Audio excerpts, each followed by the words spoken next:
Selamat pagi saudara-saudari, kita bertemu lagi dalam satu lagi janji Alkitab.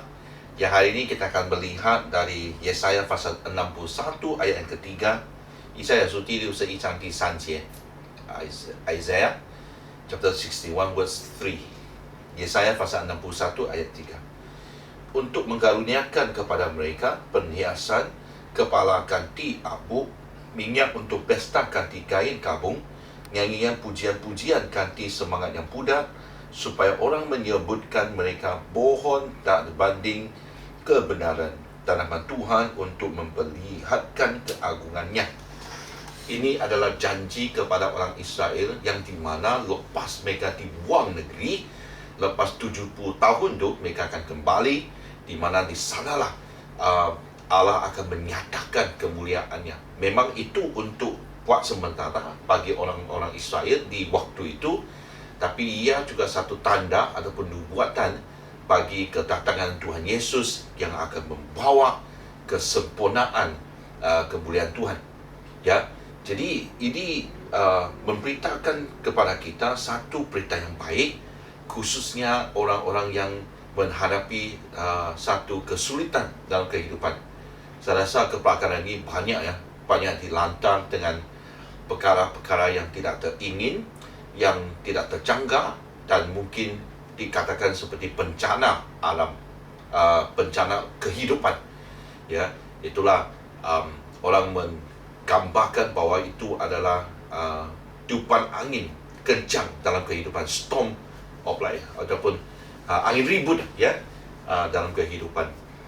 Bagi anda yang mungkin pernah mengalami satu tiupan angin kencang ya, yang melantang di tempat-tempat kamu mungkin akan terasa apa maksud itu, angin kencang ataupun angin ribut dalam kehidupan.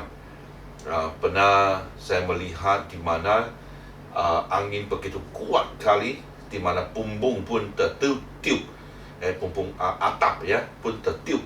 Sebab ini dulu waktu di Perakap, kemah-kemah tertiup, terbongkar, banjir juga ya, sekarang terkejut banjir daripada air terjun yang dia telah menghancurkan banyak barang di kawasan kemah.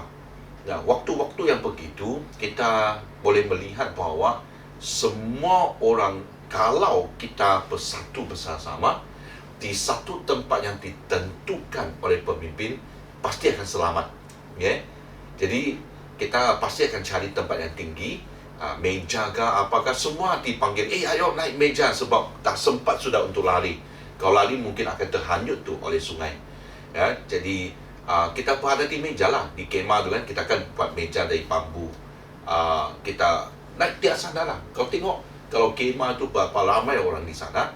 Kerana meja tu tak cukup tempat. Apa yang kita buat, kita anulah, orang bilang bahu dengan bahu lah, sebab tak cukup tempat kan. Di waktu itulah kita lihat, wah, semua seperti mengasihi satu sama lain.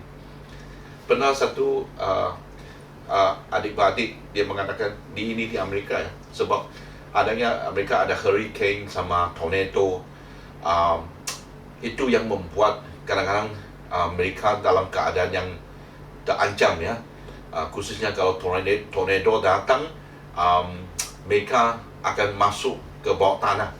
Jadi waktu di bawah tanah itu, ruang di bawah tanah itu, mereka boleh lihat. Ini adik-beradik ini mengatakan, pertama kali saya lihat betapa bapa mengasihi mama.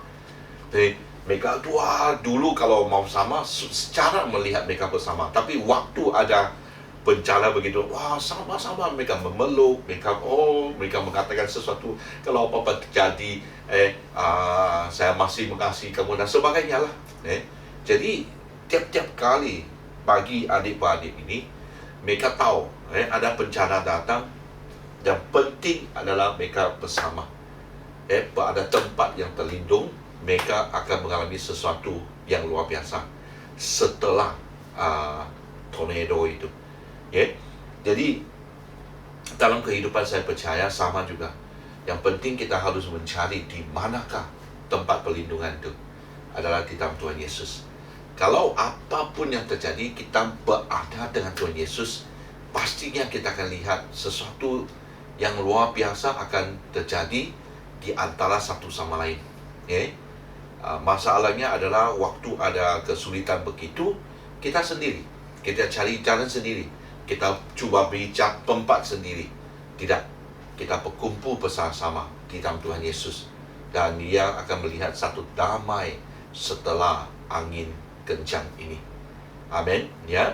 Jadi inilah Tuhan mau memberitakan satu janji kepada orang-orang ini yang taat dengan Tuhan. Walaupun 70 tahun mereka kalau tetap taat di sana, pastinya mereka akan kembali ke Yerusalem.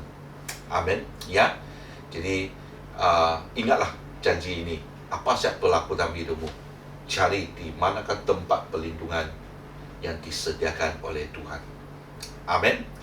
Jadi Tuhan memberkati ada hari yang baru, sentiasa ya kita jaga diri dan lindungi diri dan lindungi sesama. Amin.